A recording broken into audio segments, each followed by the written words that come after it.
Hello, everyone. Welcome to episode 1 of Two Brown Dudes, a comic section under, I guess, the Nerd.Gay podcast. We got Kosh here and my friend and brother from another, Eric, who will be doing this stuff with me. Hey, what's up? I want to clarify, when we say two brown dudes, it's an Indian brown dude and a Mexican brown dude. Yes. So we're not just some generic form of brown. Yeah. So.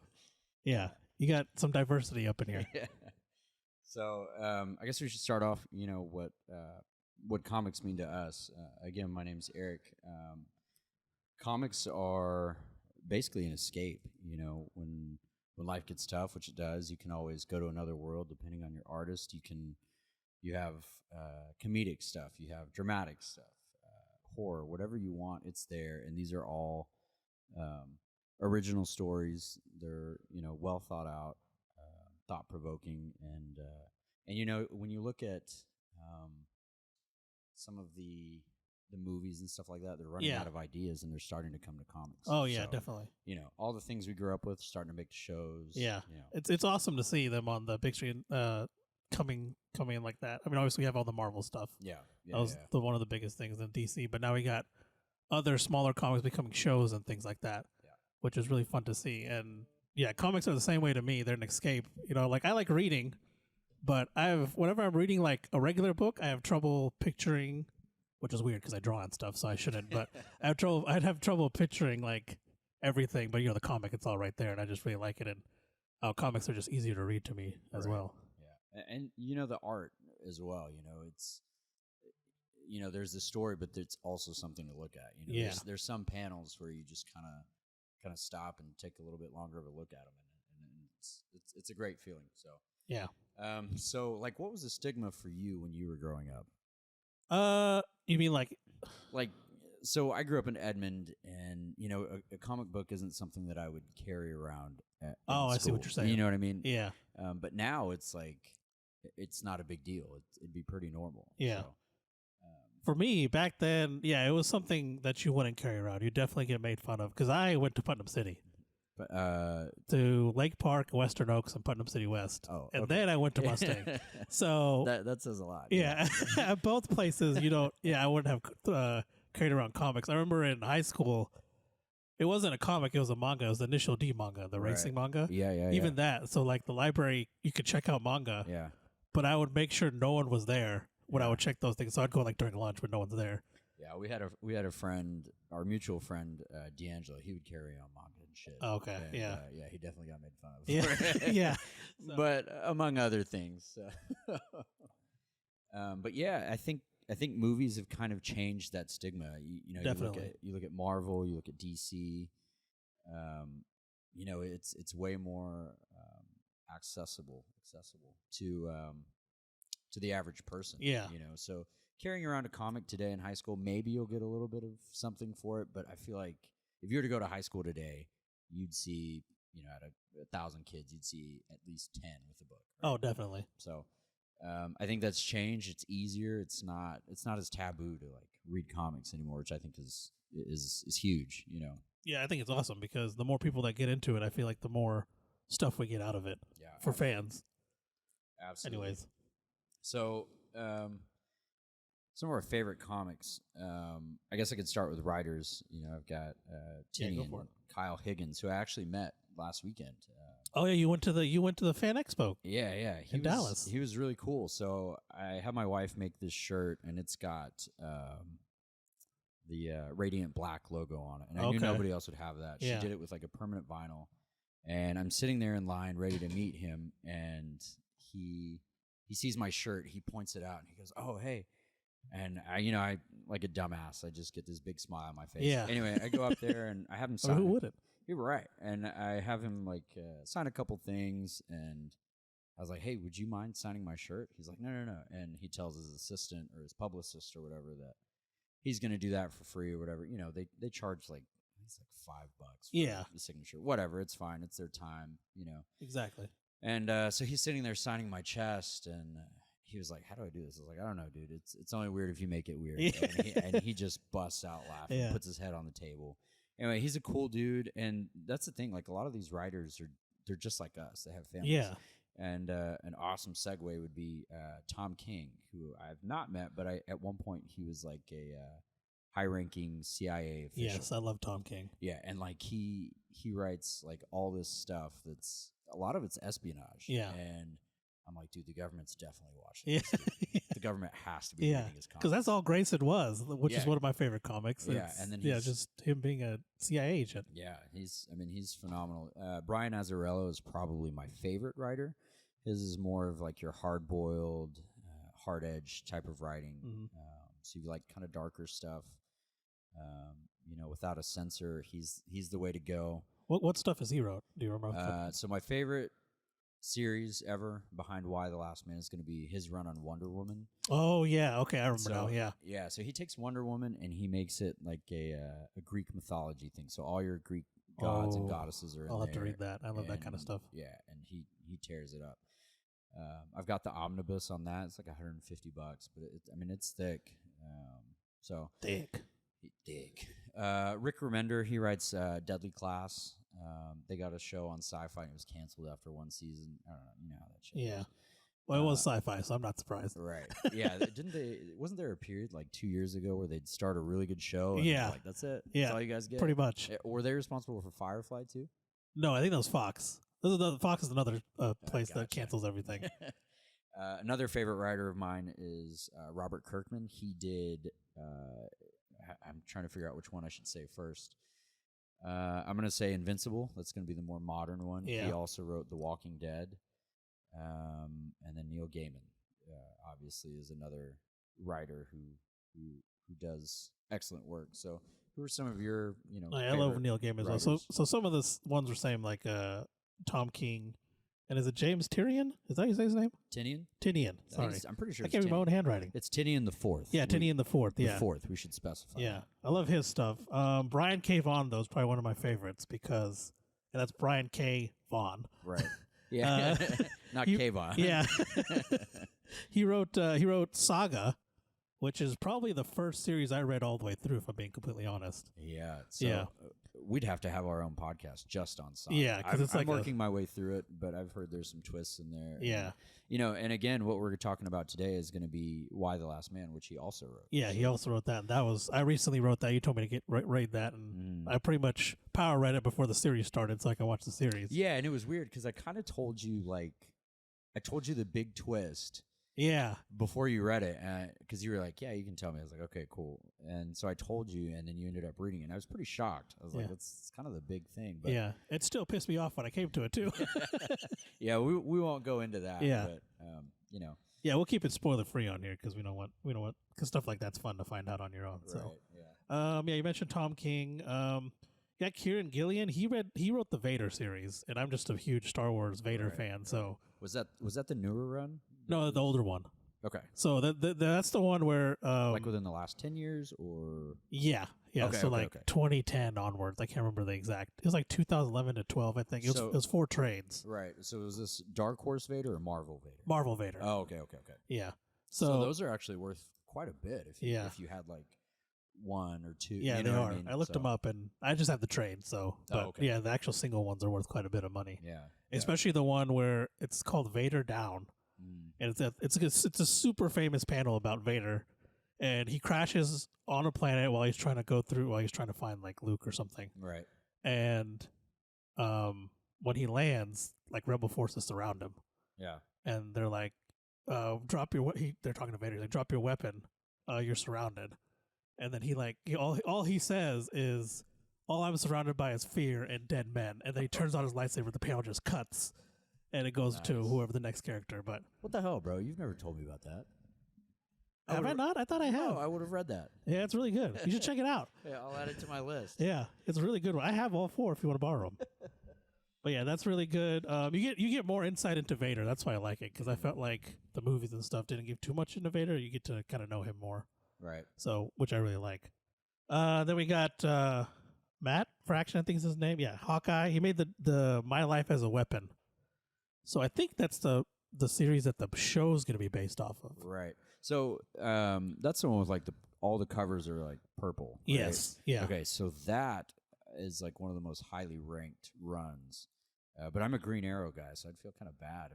I felt bad too because I'm also a Green Arrow guy. Right. But I really enjoyed it. I'm on the second trade. I read through the second trade, and it's really good. And when I saw the trailer for Hawkeye, I was like, oh, yeah, that's it. That's the one they're using. Yeah. So, like him, Jep Loeb, only because of Hush. Right. I'm a big Hush fan. Let's see. And we should clarify, Hush, you mean Batman. Yeah, right? Batman Hush. Yeah. Yeah, it's definitely a must read. And then finally, Warren Ellis, who wrote Planetary. Right. And I got both volumes. Right. I'm rereading them. I feel like we're missing a writer. I think we should talk about Garth Ennis. He's a little bit more of a dark guy, but he wrote The Boys. Oh, yeah. If you're going to read The Boys, it's not for the faint of heart. So. No, it's not. It's. I feel like the show is mild compared to the comic. Yeah, absolutely. There's a what is it? There's like a run. There's like a 2-issue thing, and it's about hero-gasm. And I'll let you guys use your imagination on that one. Yeah. So it's like an island with superheroes and a bunch of chicks. So, yeah. And the vice president's there too. So can't forget that. Yeah. So yeah. So one of the things, I think the reason we kind of thought about this podcast is it's really hard to jump into comics. I feel like if you go into a comic book store today, I mean, it's wall-to-wall comic books, new, old, and a lot of times when you go in there, you're not going to find very many number ones, right? Yep. So, in that scenario, you would go, okay, well, I can pick up trades. But I want to encourage listeners to go into a comic book store. If it's a good comic book store, you can find the owner and say, hey, here's what I like to read. Here's what I want. Whether it's superhero stuff or indie stuff, which I'm a huge fan of. The owner or the employee there should be able to help you like narrow it down. And a lot of times, at least at New World, right? Yeah, it's kind of a plug there. Buck, who's the owner, like he'll give you this big series, and don't quote me for it, but if you don't like it, you can bring it back and pick something else up. Yeah. So that's what you kind of want to look for in your local comic book shop. Yeah, Buck's the one who told me about Planetary. It was Free Comic Book Day, I think he told me. Yeah. And he was like, hey, we have this off, you should buy this one. And that's the reason I got into it. Yeah. As he explained. He did a really good job explaining it, too, without spoiling anything. Man, you know what? And at New World, he's got like 3 or 4 people there that know their stuff. Yeah. Like, I've picked up some things that I never thought I would like from them. Southern Bastards is one. So I'm a huge football fan, and I told one of his employees that. He's like, oh, dude, I've got this. And maybe we'll do an episode on that. But anyway, back to what I was saying. Like, it's not easy to get into comics necessarily. It's not easy to go into a store for the first time. So yeah, it's definitely intimidating, because I remember I was into comics when I was younger, like teenager, high school, but then I stopped when I got to college, and then I didn't get back into it until I met you. And one day you're like, hey, let's go to a comic book store, and it was New World. We ended up going to New World, and I was like, man, there's a lot of comics there, because the one I went to was at Norbert. It was like a tiny shop. Yeah, was that Speeding Bullet? Or? Yeah, I think so, something like that. Yeah. And then before that, I can't remember. There's one around here in Mustang for a while that I went to, but that one was small too. Yeah. When we walked into New World, I was like, holy shit. Yeah. There's a lot of stuff here, but yeah, it can be really intimidating. Even like when I go in now, I'm still like, oh shit, what should I get? Yeah. Even after doing it for so many years. And typically they'll have everything divided up. There's like a DC wall, Indie wall, Image, Dark Horse, Boom, Marvel, and then they'll have one wall that's this week's new comic. So I should clarify, every Wednesday is New Comic Book Day. So if you want to go in and find a number one, you can do that. But essentially, what we want to do on this podcast is help people kind of get into things. What we're reading, what we've read and love. We're not going to steer you wrong. We're going to give you, the good shit. Oh yeah, definitely.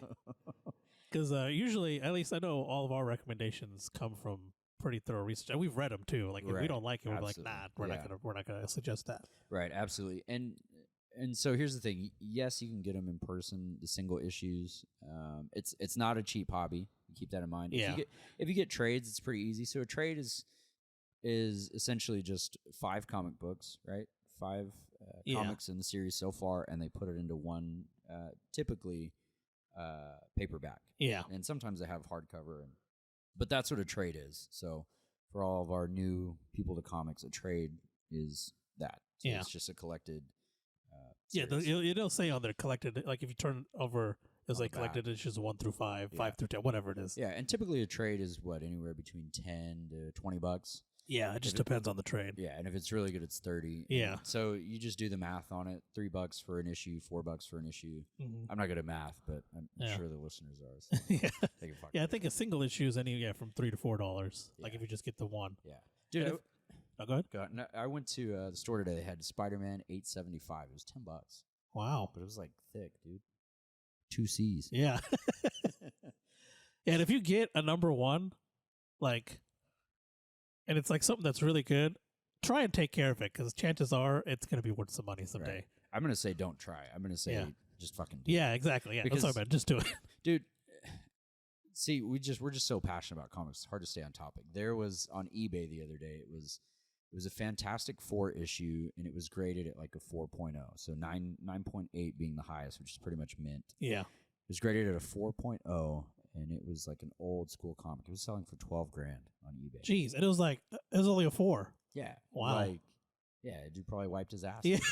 Yeah. You know what I mean? So yeah, just take care of your comics, number one. And then there's things called key issues. So like there's a Moon Knight that came out not too long ago, and they introduced a brand new character. Those are your key issues. So you want to hang on to those. You know, and your local comic book guy will tell you that. I wouldn't go in there and be like, hey, I'm trying to buy these just to resell them. Yeah, don't do that. You know, you can ask him, hey, what's going on in this series right now? What's going on in that series right now? You know, so again, comic book stores are your friend. They're not your enemy. Definitely visit them. And I want to point out, I use Comixology quite a bit. There's a lot of trades and issues that are hard to get or out of print. Yeah. So the only way you're going to get them is digitally. So you know, they have a lot of sales. I mean, they got a bunch of free stuff if you get an account. Yeah, Comixology has they also have different discounts. sale. Yeah, like every 2 weeks. Yep. I know on Batman Day they had 83% off of everything Batman. Yeah. So that's one of those things you're like, fuck, and then you've dropped like $40. Yeah, exactly. Yeah, so it happens. It's good. You'll read through it. I remember last comic book day. I didn't come with you guys this year, but it was the one before where I got Planetary. Yeah. I dropped like $250 or something crazy like that. Yeah, the last free comic book day, Donist dropped. I think he dropped like $320. Jeez. And it's just like, oh, I want that. You know, it just. Yeah, and you read them all too. Yeah, exactly. You know, you don't have to read them all at once. You can read it a little bit before you go to bed. Yeah, or that's typically what I do. Same like here. An hour before I go to bed. So. Yeah, and they have this thing at comic book stores called previews. I think it's like $5, but that will tell you like what's coming out. It'll give you a little summary, the cost, things like that. You can also use what's this app called? It's called Comic Geeks. I was pulling that up. Yeah, Comic Geeks. Yeah, it's an app you can get Android and iOS. Works on both. Yeah. So basically, you can go through. You can just tap this little search bar. There's a search bar. I don't know what the hell I'm doing. And you can like when you go to the search bar, there's going to be recent picks, upcoming number ones, community favorites. This is like a tool that I wish I would have had like years ago. Yeah, it's amazing. You told me about it, and I've added so much. Yeah, I've added so much stuff on there since I downloaded it. Yeah, it's a game changer. And so every Wednesday, you'll get like a notification if you turn it on, which you should. And it'll say pull collection for the day. Yeah. And it'll tell you how much you should spend if you get everything that's on that list. Yeah, it has a breakdown of everything. It's pretty cool. Yeah, so I got Something is Killing the Children number 20. I'll click on it. 12 of 12 liked it. 4.4 average rating. It'll show you the variants, the characters in it.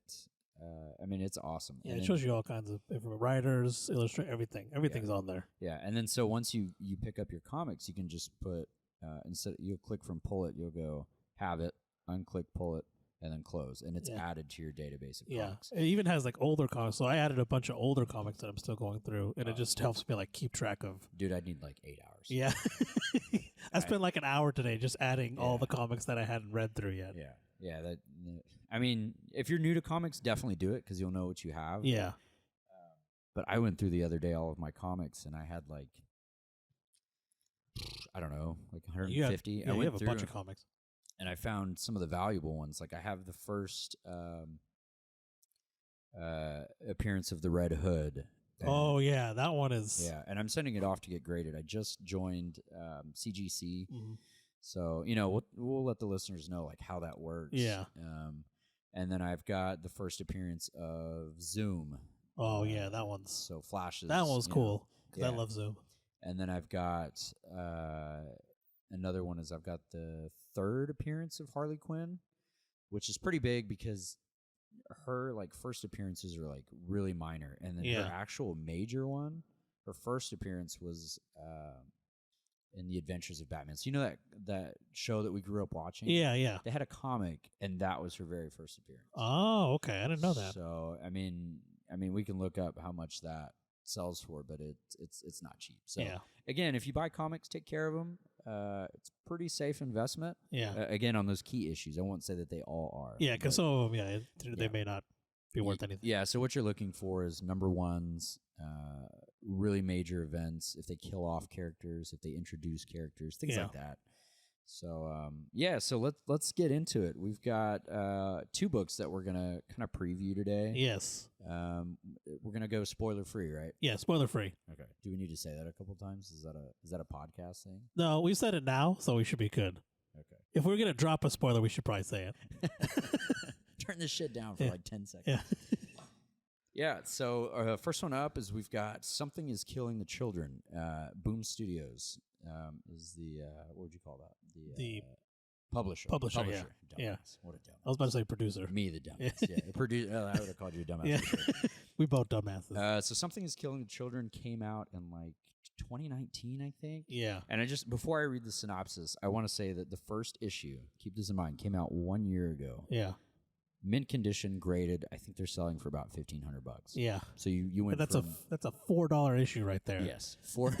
Yeah, I don't know percentages because I'm dumb as shit. But damn. Yeah. Again, take care of your comics. Yes. So here's the synopsis. When the children of Archer's Peak begin to go missing, everything seems hopeless. Most children never return, but the ones that do have terrible stories, impossible stories of terrifying creatures that live in the shadows. Their only hope of finding and eliminating the threat is the arrival of a mysterious stranger, one who believes the children and claims to see what they can see. Her name is Erica Slaughter. She kills monsters. That is all she does. And she bears the cost because it must be done. And that's from Boom Studios themselves. Yeah. And it was announced as a 5-issue limited series in June 2019. But people loved it so much that they made it a continuing thing. Is now up to 20 issues, like you said. Yeah, and I bought the 20th one today, and I'm only like 5 issues in. Yeah, I think I read 15, so I gotta watch those other 3. Yeah, we were supposed to read the first trade, and Kaushal decided to fucking read 10 more issues without me. And I spoiled 2 characters for him, so that's my bad. But luckily, I didn't say anything past that. Yeah. So I mean, but that's the beauty of comics. Yeah, I just got so hooked onto it. I read it all in one. I laid down in my bed at like 12 o'clock at midnight. Yeah. And I read every single one. Wow. I was up to like 2:30. Son of a bitch. Did you even feel guilty? I did the next morning. Dude, I can't tell you how many times that's happened. Yeah. Like Invincible was one of those for me. Like I said, I was telling you before the show, I read 1,600 pages in like 2 weeks. Now for a comic, that's fast. So yeah. So has it been nominated for anything? Or? Oh yeah, it has. Sorry, it's been nominated. It was nominated for Best New Series at the 2020 Eisner Awards. So it's just nominated, didn't win. How the fuck did it not win? Yeah, that's what I was wondering. I mean, that's pretty insane that it didn't win. Yeah. But again, that first issue is kind of a toss up. Yeah. It leaves you kind of like, well, what the hell's going on? So I guess I could see that. Yeah. So I looked it up. Best New Series was won by Invisible Kingdom. Okay. It's Dark Horse, so it's definitely indie. But yeah, that's one of those things. There's so many comics. We'll do our best to steer you the right way, but we're going pretty much off of like the big hitters. Yeah, right? pretty much. You know what I mean, and I guarantee you everything that we tell you guys about is going to get its own show or movie at some point. Yeah, or animated series, whatever it is. Yeah, it'll have something. Yeah, writing always finds a way. Good writing will always find its way to the silver or big screen. So. Yeah. So it's written by James Tynion IV. He wrote the New 52 relaunch of Batman. He's done Talon, Red Hood and the Outlaws, Batman Eternal, The Eighth Seal, a really weird one. They did a Batman Ninja Turtles crossover. Yeah, which that's when I found out Ninja Turtles was DC. Yeah. Which I had no idea. Yeah. And then Detective Comics Batman, which Detective Comics has been running for so long. Yeah. So if you like mystery and you want to get into Batman, that's where I would go. Yeah. And that's typically what I read, and that's what I had growing up. So I saw one when I was on the Comic Geeks app. It shows you the run, and there's one. They obviously they started a new one later, but I don't know if it was the original run, but one of the runs was from like 1964 to like 2005 or something crazy like that. Yeah. So the issues I had were like, I want to say it was like 2000 to 2003. So growing up, my uncle used to buy me comics. He would just pull them, right? Oh, okay. So it was part of his subscription, and then I'd go to like my grandma's, and he would have them there. Oh, right? nice. Yeah. So, and I took care of them. I pulled them out of the box. Well, my mom was like, "Hey, I've got these comics. Do you want them, or should I throw them away?" I was like, "Oh, I'll come get them." And I went through them, and they're all like 9.8s, 9.6. Nice. I don't have any that are bad. Anyway, so it's illustrated by not Jesus, but Werther Del Eldora. Yes. So let's clarify. There's illustrators. They are going to draw everything, right? And then you've got your inkers. Yeah. You've got different cover artists typically, and then they'll do like different variants. So a variant is like, okay, there's cover A, and then there's a variant, which is, let me explain this correctly. There are the publisher will be like, hey, they'll ask an artist, hey, will you do a alternate cover for us? And typically when you go to a store, those are going to be the ones that sell out first. But there are also some comic book shops, like really big ones. Yeah. And they'll ask like a local artist. And so that one will be specific to that comic book shop. Yeah, I was thinking some of that when I was looking up these illustrators and stuff. Big comic book, like they're like, hey, go to this guy and distribute that. So we met David Sanchez at that fan expo, and that's what he was telling us how he did it. And so as an artist, you've got to apply for these things. And he said he kept getting denied, and they asked him to do Something is Killing Children, The Last Ronin, which Donis got, and he got it signed. We took pictures with him and everything. And then I got The Me You Love in the Dark, which is excellent. And I was gone, so I didn't pick up the second issue of that, which I kind of regret. So I think that's one of those that could definitely make it onto this show. Yeah. But anyway, so you've got your writer, you've got your illustrator, you've got your inkers, the cover artists, and then there's colorists. Yeah. So, and then this one was colored by Miguel Muerto, which is a really cool name. Muerto means dead. Oh, dead okay. guy. Yeah, so that's pretty cool. And so like they all work for different studios, like Boom, DC, Vault, IDW, Image, and there's all kinds. So yeah, like the same writer and stuff can work for multiple studios. So right, like they're not necessarily tied to one. Right, but typically they typically stay with like if you're at Marvel or DC, you're typically doing one or the other. Exactly. It's not always the case. But, And so the way it'll work is like an artist will do a run for, so my Brian Azzarello's Wonder Woman, that was a 3-year run. Not everybody lasts 3 years, and so sometimes you'll have this series that you really love, and just like shows and all this other stuff, it won't come to completion, or if it does, it's somebody else finishing it.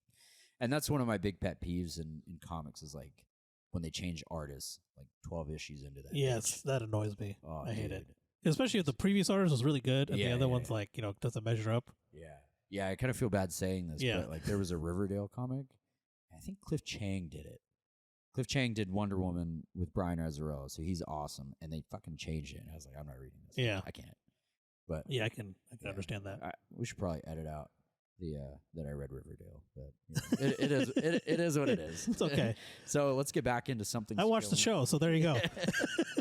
We watched it. Oh yeah, we did. So let's get back into it. So who are some of these characters in this book? So we got the main character, the protagonist. Right? Is that the right word? Yeah, yes. I think so. Erica Slaughter. She's the monster killer. I think you mentioned her in the synopsis. Yeah. So, I mean, she's pretty badass. I mean, she's a monster killer. So. Yeah, and so when she first comes in, she's pretty mysterious. Yeah. And it looks like she knows exactly what the hell she's doing. Yep. Now, does she look thrilled about it as she's No, she looks pissed off the entire time. She's like, I don't want to be here. Yeah, and then so there's someone contacting her. She's got this phone, and every time it rings, she just yells, She doesn't yell, but she's just like, fuck. Yeah. So that's one of those things. Like when you read this comic, it's not all up front. It's like a fishing line. Yeah, exactly. They're reeling you in little by little. Yeah, there's little things that just that's what kept me going that night. Is that there's little things that keep showing, and I was like, well, I want to know what that is. Yeah, they got a big fish. Yeah. So who else we got? We got James, and he's the one of the kids that survived the monster attack. So he was like, telling these ghost stories and stuff. Yeah. And so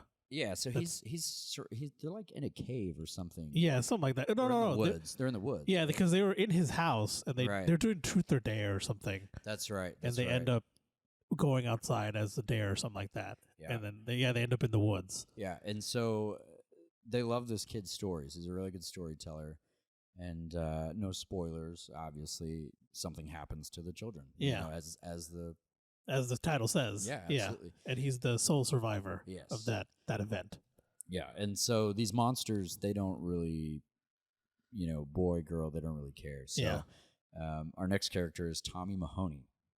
He has a missing sister.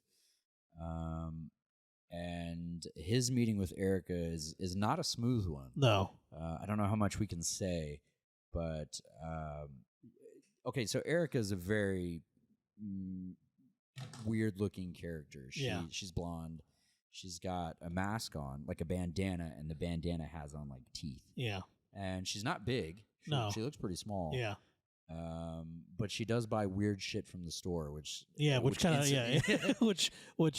very suspicious. Yeah, and I think in the book, all these disappearances happen over the course of like a couple weeks. Yeah. Right? It's been a minute in the book before she shows up there. Yeah, no spoiler or anything, but if you put two and two together, she's obviously working for somebody. You got the phone that keeps going off, and then all the disappearances, so she's on her way out there. And then you've got Joe Kavanaugh, who's the local sheriff. Yeah, and being a sheriff when kids go missing is not good. No, especially because it's in a smaller town. At least this part of it is, and yeah, it's being a local sheriff in a small town where all the kids are disappearing. Yeah, I mean any horror movie, it doesn't go well for the local sheriff. So right. So this is our first book. I can't recommend it enough. It's excellent. You don't have to know anything about them. It gives you all that stuff there. Yep. Just go pick it up. It's it's probably like what, $12 for the trade. I think so. Yeah. And it's a great story.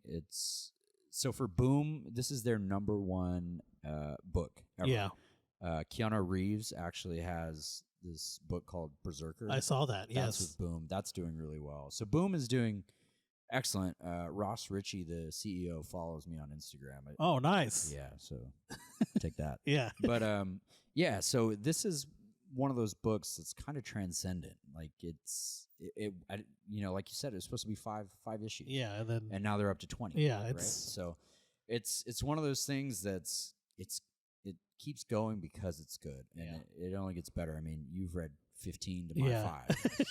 So, and I honestly, that's something I rarely do, especially that late at night. I'll be like, oh, it's time for bed, but man, I just kept going and going. It was so good. Yeah, and so the only thing that stopped me was the last 5 on Comixology cost money, right? And my cheap ass didn't want to spend money that late at night, so I just went to bed because it would have run my card. I didn't want to get up, so I was like, I'm going to sleep. Right. So, Something is Killing the Children, Volume 1. It's 148 pages. It's published May 26th of 2020. So this is going to have, again, it's a trade, so it's going to have those first 5 issues. Yeah. You can get it on the Kindle store for $2.99. Shit, I paid way more than that. You can get it on Barnes & Noble for $2.99. Google Play Books has it for $17. So typically when I do my digital books, I do Comixology first, just because I like to have everything together. And then Barnes & Noble is actually really good too. So whatever you want to do. And Amazon and Comixology are like they're the same thing. Yeah. So you just need your a Amazon Comixology account. app. So yeah.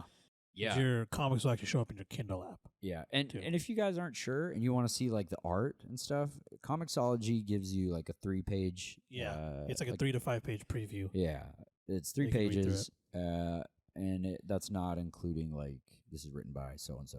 So you'll get to see the artwork. If you don't like the artwork and you don't want to read it, that's okay, I guess. Yeah. But sometimes the story is better than the artwork. This one is perfect all the way around. It's a perfect blend.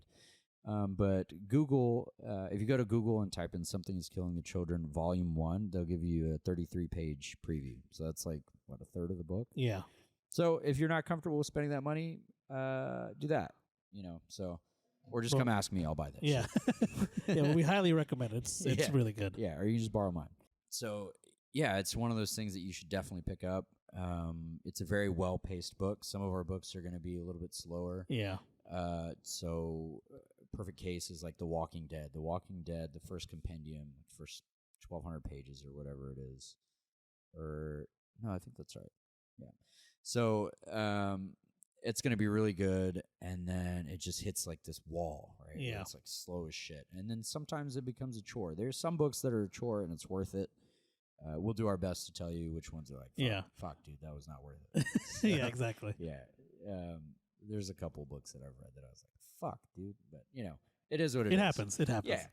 So definitely pick that up. And if, Kaushal, I don't know if people can get in touch with us, but if you guys want to read that and tell us what you think. Oh, yeah, they can. So you can tweet us at NerdGet1.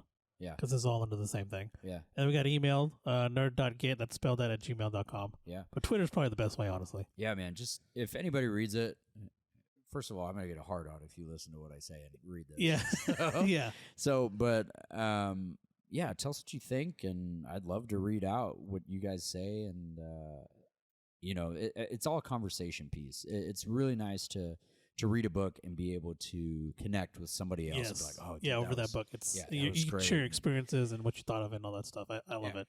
Yeah. So, I mean, that's phenomenal. So, definitely pick that up, give it a shot, or borrow it from one of us if you know us personally. Yeah.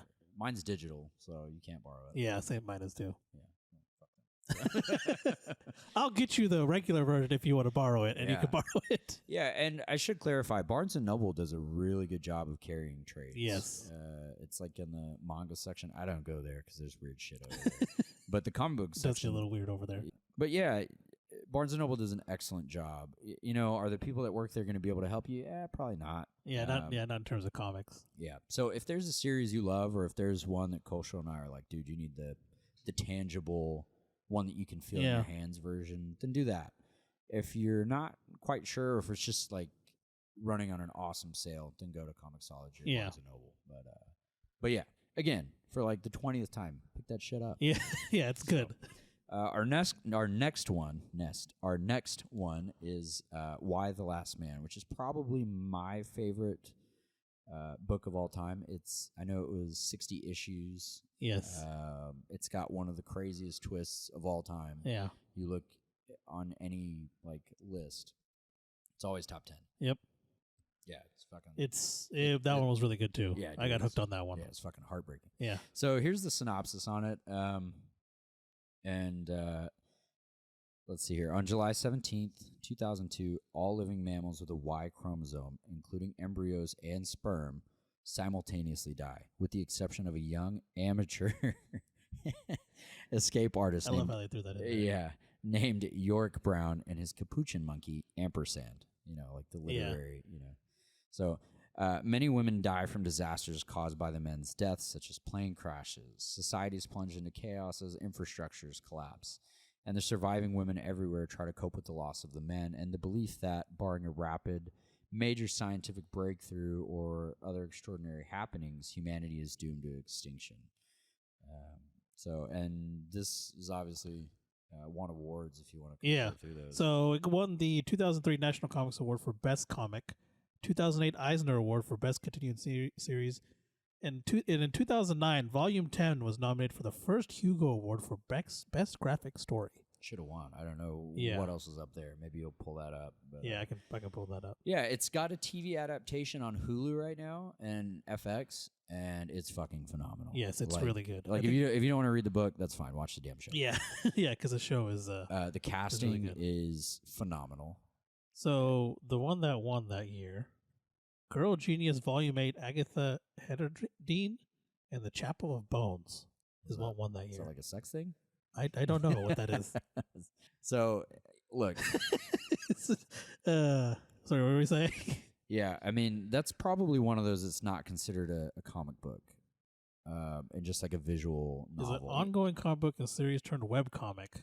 Okay. It's it's a steampunk comic. Okay, so here's the thing. There's like web comics, and that's like their own different thing. Yeah. There's one that's like a Greek love story, and it's like really quirky and cute. Yeah.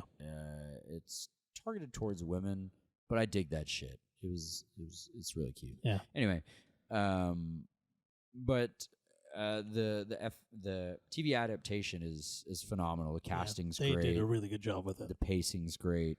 And I want to clarify, when all the men die, this isn't like a sexist or women is strong story. It's about what would happen if all the men died. Yeah, exactly. Yeah, it's essentially a what if, like, hey. Yeah, and it's not pretty. No. And here's the thing about our main character, Yorick Brown. He is probably the last dude that should be alive. Yes. Like, of all the men on Earth, he should not be the one. He's an amateur escape artist, so that should tell you all you need to know. And like the first 3 minutes of that show, it shows him like struggling to escape his fucking jacket. Yeah. This, I cannot recommend it enough. There's a part that maybe gets a little slow, but it's so worth it. Yeah, you bear through the slow part, and what comes after is it doesn't start slow. Yeah. So it's actually really quick. It's I feel like pretty well paced in the beginning. Yeah, like given what happened and the way they do it is really done really well because they show different places and times and stuff. I mean, who's it written by? Well, I know, but for our readers, Brian K. Vaughan. Readers, who also wrote your favorite series? Is your favorite? It could be. I'm not done with it yet, so I haven't proclaimed it as my favorite series. Did you make it to the end of it? I'm on 7. Okay, so you're not done yet. No, I picked up the last 2. Yeah. You should probably read those. I was talking with Lucas today, and no spoilers or anything. Shit gets crazy, and then they go on this hiatus. They haven't, it just stops. Okay. So there's a chance it comes back. That's what I was reading today, because I was like, oh, I should probably finish that series off. Yeah, I'm reading through it, so I've got the first compendium. Okay. So he's written Spider-Man, Captain America, Batman, Green Lantern, season 8 of Buffy the Vampire Slayer. Yeah, that was my favorite one. Like the TV? The TV show, yes. Wow, what a fucking dude. Yeah. Lost? Yep. Yeah, so you know that meme? It's like, this motherfucker don't miss. Yeah, that's him. That's Brian K. Vaughan. Yeah, that's him. Brian K. Vaughan. Yeah. This motherfucker does not miss. Yeah. That's kind of disrespectful. This dude does not miss. Yeah. So it's penciled by Jasmine Guerra. Yep. Which, dude, what's up with all these writers and artists having these cool ass names? Yeah. Guerra means war in Spanish. Oh, okay. There's that. Penciled by Goran Sudzuka. Yep. And Paul Chadwick, who's a storyboarder for Disney and Warner Brothers. All the good stuff. Yeah. And so the artist never changes on this series. No, it's the same the whole time. Yeah. Now the coloring is a little bit more old school. It's not like Dawn Age of the comics or anything like that, but it's. I think it came out in 2003 or something. 2002 to 2008. Yeah. So, and it's I mean, it is beautiful, but when you look at some of the comics that come out today, like Batman Damned, you're literally looking at masterpieces of art. Like the color, it just feels so real. It's beautiful. And when you get a comic like that, it actually slows you down because you have to look and be like, holy shit. Because Immortal Hulk is like that too. Yeah. It looks so amazing that, I just get sidetracked by looking at the artwork. Yeah. I think we should do an episode on Invincible. But yes. That was the artist changes in that, I think. I'm pretty sure. Either it changes or it gets dramatically better. But anyway, so, why The Last Man? Who are some of the characters in there? So we got, it's Yorick Brown? That's how you say it? Yep, Yorick Brown. So and he's named after I think it's a Shakespeare character. He is. And it's like an irrelevant character. Yeah, yeah. which makes it that much more fun. Yeah. So he's a young amateur escape artist who is believed to be the last human male on Earth. Yes. So, and like you said, he's probably the last human male that should be left on Earth. Yeah, he's like the goofy ass dude. Yeah, he's like your everyday regular. He's not some super secret agent or anything. He's just a regular dude. Yeah, he's probably got an average IQ. Yeah. But what he is a survivor. And yes. He's very strong-willed.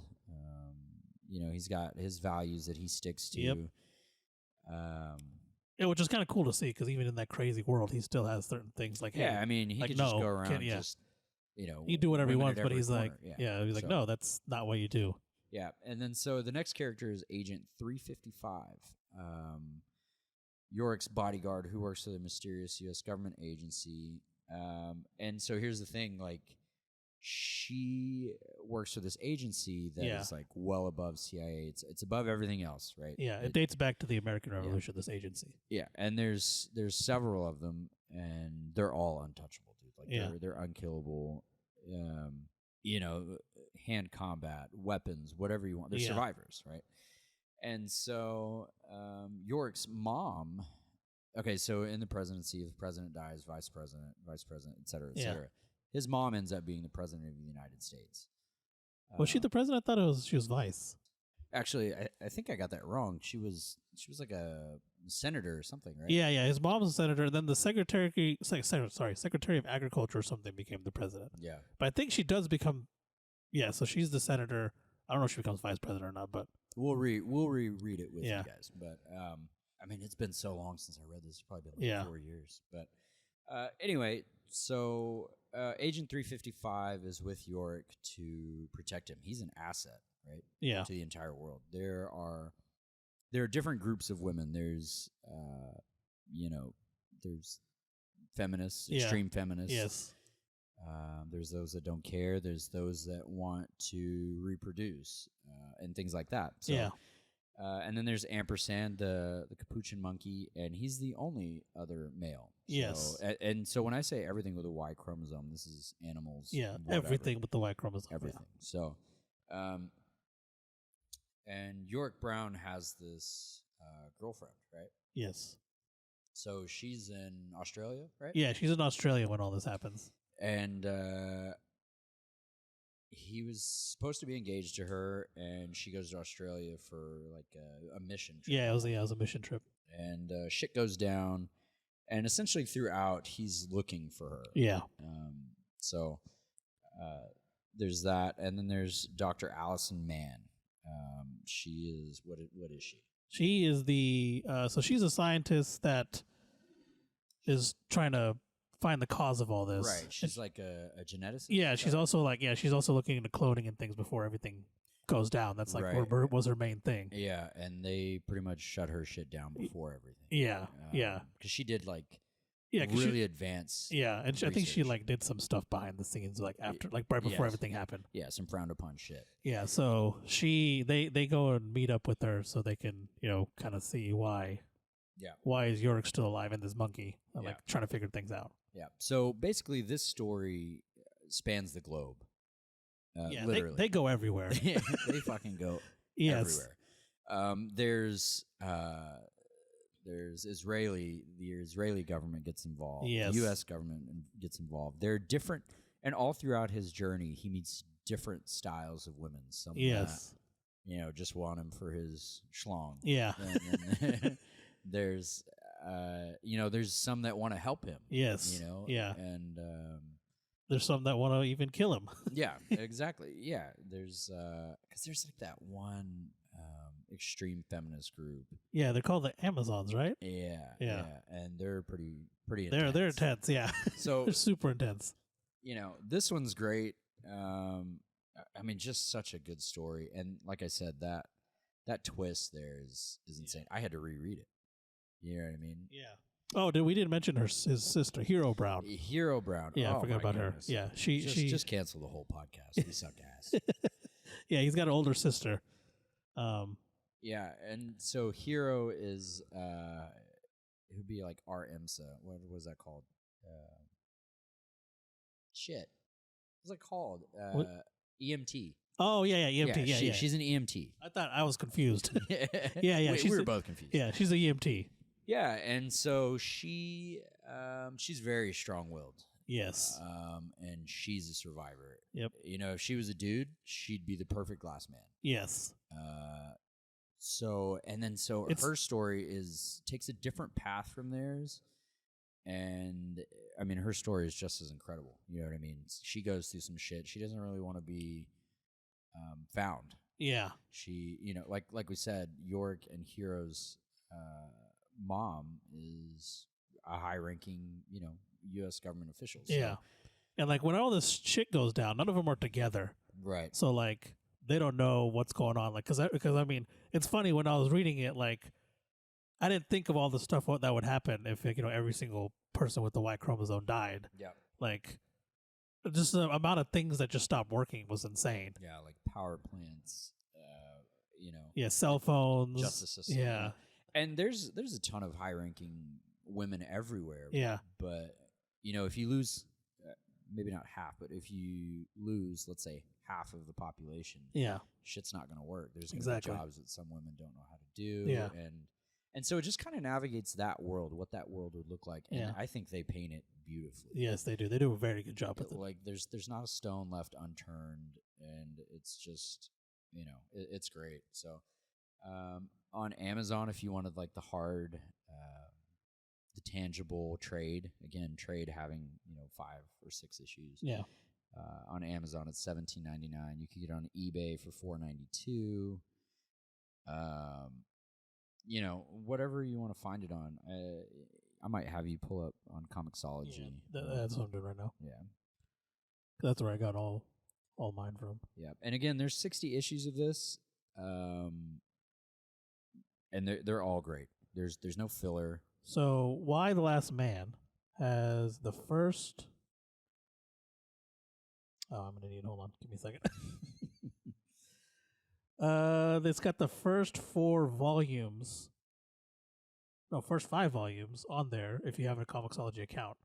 And then after that, each volume looks like $8. Okay. And each volume contains about 5 issues. So it's a trade. Right. So you're saying they have it as... when you say Comixology account, you're talking about that monthly thing? Yeah, if you pay $5.99 for it, yes. Okay. Yeah. So, just to clarify, you can get Comixology. What is it called? Plus or some shit? Something like that, yeah. Yeah, Comixology Plus. Or I doubt it's that. I feel like it's not that. But anyway. It's something like that, but you can get it for $5.99 Comixology a month. minus. Yeah. It's going to be, what did you say, $5.99 a month? Yeah. See, I don't do that. Okay. Because that just gives me too much shit to read. Yeah, that's true. Know what I mean? So I just purchase mine as I go. Yeah. But yeah, you said the first 5 volumes are free? Yeah, first 5 volumes are included, then after that, it's discounted. So normally it's $11.99, but if you have the account, they take off. It's $8 with the account. No, fuck. I didn't know they did discounts like that too. I just pay the price, whatever. I think it's tied to my Amazon account, so I don't pay the full $5.99. Okay. I don't know. I didn't understand the sign up process at all. I was just like, just sign me up. I want to read stuff. But yeah, it's wow, that's a hell of a deal. Yeah. 5 trades for $5. Anyway, you might fall down a loophole if you do that. Yeah, but if you do get the Comixology account, they have a lot of stuff on there that's included. Yeah. And they have a whole section of just stuff you can borrow and download to your device. So. Right. Yeah, and if you're old school or just old as hell, you can go to the library and probably find them too. But going back to the value of these comics, Why the Last Man is one that I want, like number 1, graded by the CGC. So basically when they grade it, it comes back to you in this like hardcover plastic slab. Yeah. And it's graded. It'll tell you the condition of it. It'll, on the top right, it'll say like when it came out, who wrote it, all this other stuff. They'll put that information, well, the name of the title on the top and the number of the issue as well. And when you grade a comic, you can essentially double, sometimes triple the value of it because it's preserved, right? Nothing's going to happen to it. And it looks cool. You can display them, and they'll look great. But this is one that I want to own, and so I've actually been looking it up like all week.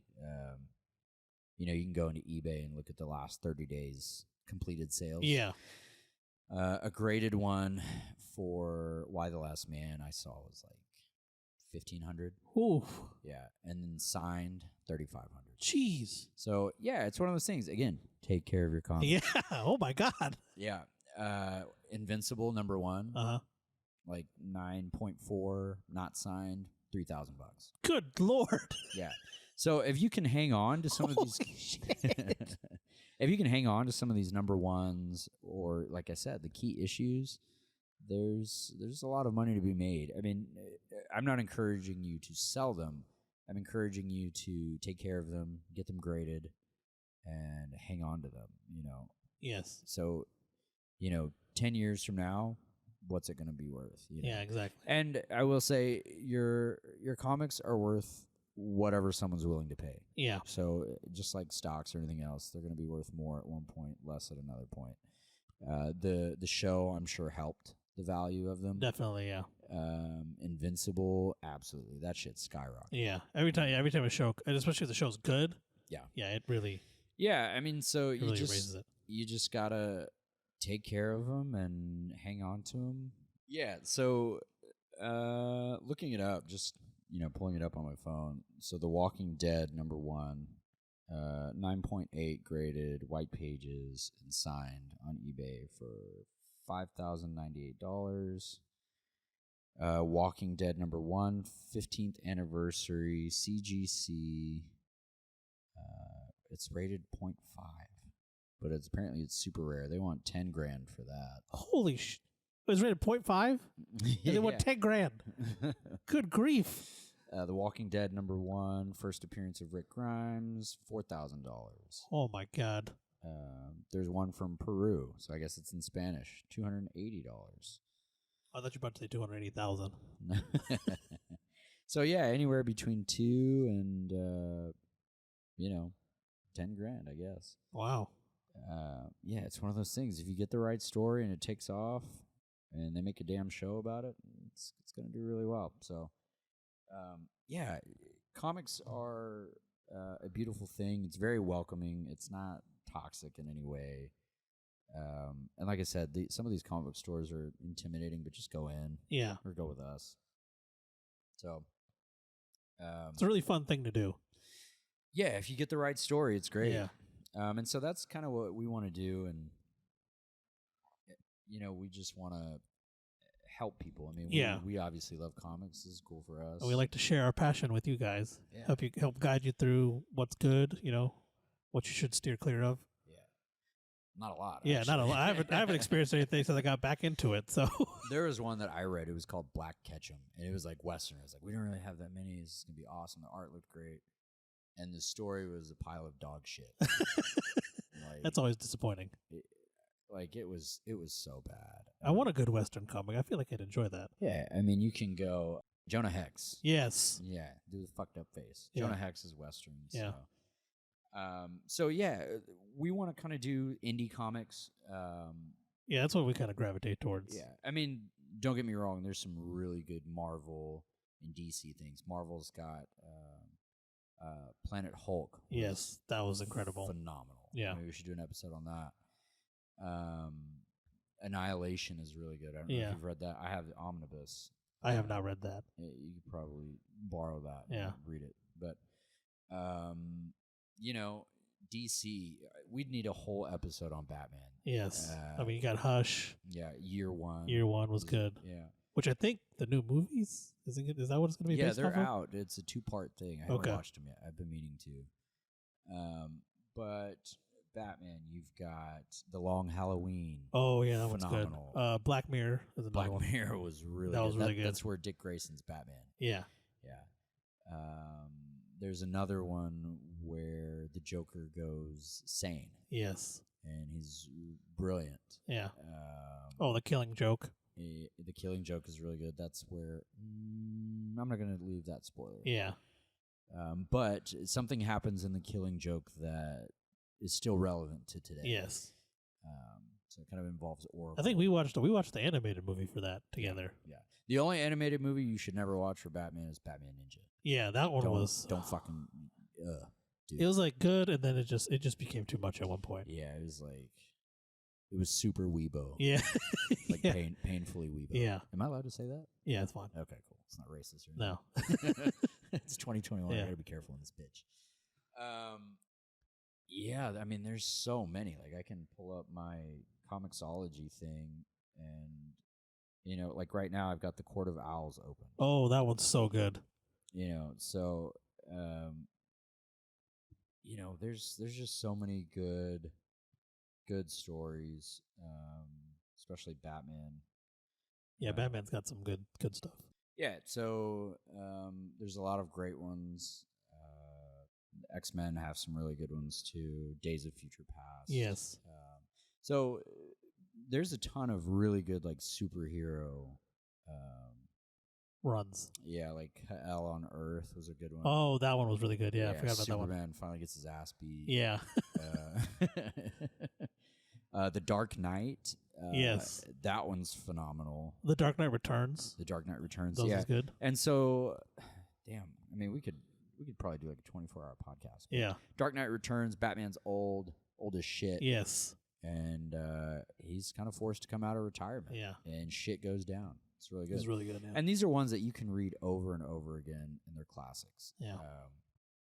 So the new Batman movie with what's his face? Robert Pattinson. Yes, I think he's gonna fucking kill it. Yes, that looks fantastic. But that's supposed to be based like on year 1, year 2 type deal. So it's gonna be great. But yeah, for our first episode, we just kind of wanted to give you 2 surefire comics that are relevant right now. Like Something is Killing the Children is on fire. Now. They can't miss. And it's just gonna be better. Yeah, they don't miss. Like for example, the first issue sold out, which is probably why they're so high. There's probably not. It's probably you probably can't find the number 1 anywhere. And then so apparently issue 11 sold more than the first one. Like they're just out here breaking records. Yeah. So and having read issue 11, I can see why. Fucking A. Yeah, he read that. He wasn't not supposed to. Yeah, you know what I mean. And then so back to that thing, like why the Last Man? I did find number 1 at the Fan Expo. Oh yeah. It wasn't graded. It was just in its bag and board. So when I say bag and board, it's a plastic sleeve with a cardboard backing. Yes. This protects your comics, and they're like what, $1? Yeah, they're not very much. And something I learned yesterday, you probably already knew this. Make sure the shiny side is touching your comic. Yeah. Not the other side. Right. So of the board, I mean. Yeah. And so those protect your comics, and there was one there. And I asked him how much he wanted for it. He's like, you can give me $400 for it. Like, fuck, dude. Like, I make a lot. Yeah. But my wife would kill me. Yeah, that's a lot. They'd make a graphic novel about how I got killed. Yeah. So, yeah, again, look, I'm not telling you they're safer than stocks, but some of this shit, just the value just skyrockets. So find what you like. If you guys have suggestions for comics for us to read, let us know. Yeah, all 2 of our listeners. Yeah. I'm just kidding. How many ever are out there? Yeah. I don't know how many we have. Yeah. But, we probably have a good, I guess it depends on who's going to listen to it when we release it. Yeah. It's fine either way. Probably a good 30 to 60 at least. It's one of those things, like if a podcast takes off. Yeah. And you listen to episode 1, this will still be relevant. Yeah. So, yeah, I mean, comics are great. It's hard to get into. I understand that. But yeah. But there's a lot of resources out there to help you get into it. So yeah, hopefully we'll be number 1 on that list. But that'd be the goal. We're here for. That's our goal. If you can tell, we're passionate about it. We love this stuff. And again, anybody that gives me a suggestion, I'm going to read it. Yeah. But at the same time, if you tell me you don't like it, I'm like, dude, that was trash. Yeah. So, yeah, we'll be upfront about it too. Be like, we read that. It wasn't very good. Yeah, Kaushal would be like, yeah. I'd be like, nah, dude. Yeah, he'll tell you straight up. I'll kind of try to sugarcoat it, but Eric will be like, yeah, that was shit. That was actual dog shit. Yeah. So, yeah, I think this is a solid first episode. I think so. About an hour. Yeah, something like that. It feels too short. I feel like we should have done more comics. Yeah. No, I think it's a perfect length, honestly. Yeah. So, hopefully you listen to this on your way to work and then on your way home. Yeah. Or during work, if you're allowed to do that. Yeah, and if I said dumb shit and you heard it, that's on Kaushal. He should have edited it. Yeah. Edited it. But, yeah, I don't know how to close these things out. So, guys. So, thank you guys for listening. Thank you for the support. You can find, so we're releasing every Friday morning. Every other Friday morning at first. We may increase it to every week. We'll see. That's some lofty expectation. Yeah. I say a lot of dumb shit. I don't know if you have enough time to edit all of it. I think so. I'll figure it out. Don't worry. The other one, we say a bunch of dumb shit too. We get it figured out. So every other Friday morning at 8 a.m., we'll release on Spotify, Google Podcasts, Apple Podcasts, and Anchor. It'll be under the Nerd Get. So if you're subscribed to the Nerd Get podcast, it'll show up on that. So real quick, how do you spell Anchor? just like a boat anchor, ANCH or. Okay, they're not hipster shit. Yeah, it's not no, it's anchor.fm. That has everything. That's our distributor. Okay. So like everything goes out. So if you go to there, it'll say all the because we're on a bunch of different platforms through Anchor. So yeah, but the big ones: Spotify, Google, Apple, and then you can find us on Twitter at NerdGet1, and then you can find me on Twitch and Twitter at Koshposh. You got anything you want to promote? I'll wait a couple of episodes before I decide. If there you go. So hope you guys enjoyed the episode, and we'll see you guys next time. Bye.